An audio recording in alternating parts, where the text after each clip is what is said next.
सुप्रभात आप सभी को। मैं आदर्श कुमार कक्षा 9 का छात्र जवाहर नवोदय विद्यालय जेठिंगिया एक की ओर से आज अपना प्रोजेक्ट प्रस्तुत करने जा रहा हूँ। मेरे प्रोजेक्ट का टॉपिक है प्रोबेबिलिटी, शॉर्ट ट्रिक्स ऑफ वैदिक math and basic structure of 2D and 3D shapes. तो सबसे पहले प्रोबेबिलिटी के टॉपिक से शुरुआत करते हैं। ये प्ले लर्न बेस्ड प्रोजेक्ट है। इसमें कोई विद्यार्थी खेलते खेलते आसानी से प्रोबेबिलिटी का थ्योरी सीख सकता है। इसमें करना क्या है कि किसी एक नंबर को इसमें से सिलेक्ट करना है और आपको इस स्पिन व्हील को घुमाने से पहले यहाँ पे इस फॉर्मूला से आप अपना प्रोबेबिलिटी निकालने का ट्राई करना है कि आपका जीतने का चांस कितना परसेंट है। उसके बाद इस स्पिन व्हील को घुमाना है। अगर आपका प्रोबेबिलिटी सही जाता है तो आप अगेन स्पिन व्हील को घुमाएंगे। अगर आपका प्रोबेबिलिटी सही नहीं रहता है तो फिर आपका ओपोनेंट स्पिन व्हील को घुमाएगा। इस तरह से आपका प्रोबेबिलिटी निकालने का प्रैक्टिस भी होता रहेगा और बच्चे का मन भी नहीं लगेगा और वो प्रोबेबिलिटी का थ्योरी आसानी से सीख जाएगा।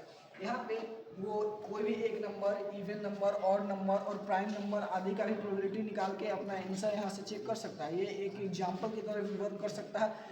डेसिमल को, फ्रैक्शन को परसेंटेज में कैसे चेंज करना है वो भी यहाँ पे दिया हुआ है। प्रोबेबिलिटी परसेंटेज में भी दिया हुआ है और प्रोबेबिलिटी का थ्योरी का स्टार्ट कैसे हुआ था उसका हिस्ट्री के बारे में बताया है। 17वीं सेंचुरी में बहुत सारे साइंटिस्ट जो पास्कल और Pierre de format dice problem को लेकर के चिंतित थे। उन्होंने डाइस प्रॉब्लम पे कुछ वर्क किया।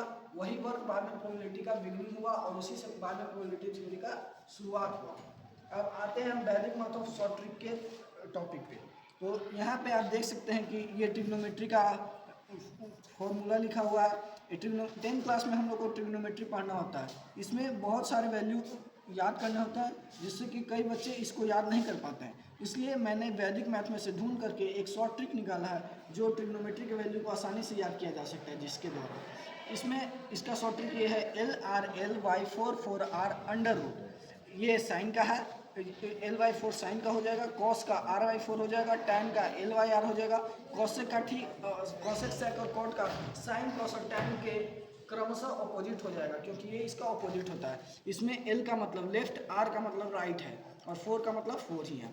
अब इसमें करना क्या है कि यदि आपको मान लीजिए कि साइन 60 डिग्री का वैल्यू निकालना है तो साइन का फॉर्मूला है L/4 यानी कि साइन के 60 के लेफ्ट में कौन सा कितना डिग्री दिया हुआ है। तो गिन लेते हैं हम यहाँ से 1 2 3, तो 3/4 हो जाएगा।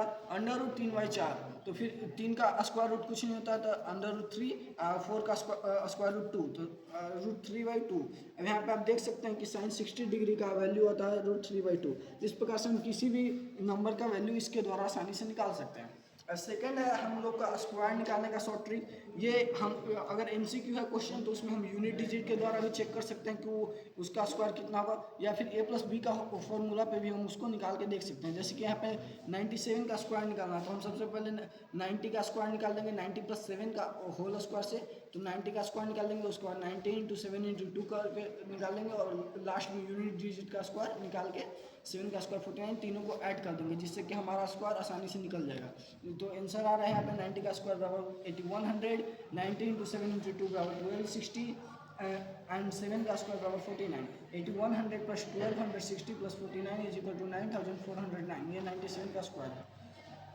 अब थर्ड जो शॉर्ट ट्रिक है वो कंपटीशन एग्जाम में जब हम लोग जाते हैं तो वहाँ पे MCQ रहता है जिसके लिए टाइम बहुत कम दिया जाता है, उसके लिए यूज होता है। इस थ्योरी का नाम है डिजिट सम थ्योरी। इस थ्योरी के हिसाब से हमारे कंपटीशन एग्जाम में बहुत हार्ड मल्टीप्लिकेशन, एडिशन और सब्ट्रैक्शन आते हैं। इन मल्टीप्लिकेशन और सब्ट्रैक्शन और एडिशन को इजी बनाने के लिए हमको करना क्या है, उस नंबर के हर डिजिट को ऐड करके वही उसी का साइन यूनिट डिजिट तक ऐड करते रहना है और हमको ये चेक करना है कि किस ऑप्शन में उस यूनिट डिजिट आता है वहाँ पे। जैसा कि आप यहाँ पे देख सकते हैं, यहाँ पे 5432 × 5962 का मल्टीप्लिकेशन है। तो इसमें हमको क्या करना है कि इन सारे डिजिट को एक साथ जोड़ देना है। जैसे 5 + 4 + 3 + 2 इंटू का साइन है तो इंटू का साइन, उसके बाद 5 + 9 + 6 + 2। अब 5 + 4 + 3 + 2 = 14 इंटू 5 + 9 + 6 + 2 = 22। 4 + 1 = 5 इंटू का साइन इंटू 2 + 2 = 4। 5 × 4 = 20। अब 20 को फिर से यूनिट डिजिट में जोड़ लाना है, इसलिए हम इसको फिर से जोड़ेंगे तो 2 + 0 = 2। अब हमको चेक ये करना है कि किस ऑप्शन का सारा डिजिट का सम 2 आता है। जिस ऑप्शन का सारा डिजिट का सम 2 आएगा वही ऑप्शन करेक्ट होगा। अब हम आते हैं अपने थर्ड प्रोजेक्ट की ओर। यह है basic structure of 2D and 3D shapes. इसमें आप देख सकते हैं कि जैसा कि अगर हम इसको घुमाएंगे तो ये आपको सर्कल से स्फीयर दिखाई देगा। अब ये स्फीयर क्यों दिखाई देता है? क्योंकि प्रेसिस्टेंस ऑफ विजन के कारण 1/16 सेकंड तक कोई फिगर हमारे दिमाग में चलता रहता है, इसीलिए ये सर्कल स्फीयर दिखाई देता है। इसका मैथमेटिक्स कंक्लूजन ये निकलता है कि हर 3D शेप 2D शेप से मिलकर बनता है। जैसे कि अगर हम इसको इस ट्रायंगल को घुमाएंगे तो आपको एक कोन दिखाई देगा, जैसा कि आप देख सकते हैं आपको कोन दिखाई दे रहा होगा, और इसको घुमाने पे हम आपको सिलेंडर दिखाई दे रहा होगा।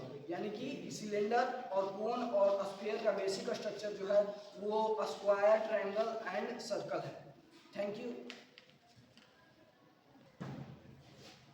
अब मैं इसके डेली लाइफ यूज के बारे में बताना चाह रहा हूँ। तो देखिए, जैसे कि प्रोबेबिलिटी का daily life use weather condition को किसी भी प्रेडिक्शन में प्रोबेबिलिटी का यूज होता है। जैसे कि कई सारे आपदाएं आते हैं पृथ्वी पे, उसके लिए भी प्रोबेबिलिटी का यूज किया जाता है। वेदर कंडीशन हम लोग प्रोबेबिलिटी के यूज से ही पता करते हैं। गेम्स में भी प्रेडिक्शन यूज होता है कि हम कौन सा टीम जीत सकता है, जैसे क्रिकेट, हॉकी, फुटबॉल और कबड्डी आदि। और इसका ट्रिग्नोमेट्री का डेली लाइफ यूज तो बहुत सारा। ट्रिग्नोमेट्री में हम किसी का डिस्टेंस, हाइट एंड डिस्टेंस जब हम लोग पढ़ते हैं तो उसमें भी ट्रिग्नोमेट्री में कई यूज होता है। डेली लाइफ यूज में किसी चीज़ के हाइट को जानने के लिए एंगल की मदद से। और ये शॉर्ट ट्रिक्स का यूज MCQ कॉम्पिटिशन एग्जाम होता है, ये मैं आपको बता ही चुका हूँ। और ये जो है 3D और 2D से ये प्लेन लर्न बेस्ड प्रोजेक्ट है, तो इससे बच्चे को समझाने में आसानी होगी, इसलिए इसे बनाया गया है।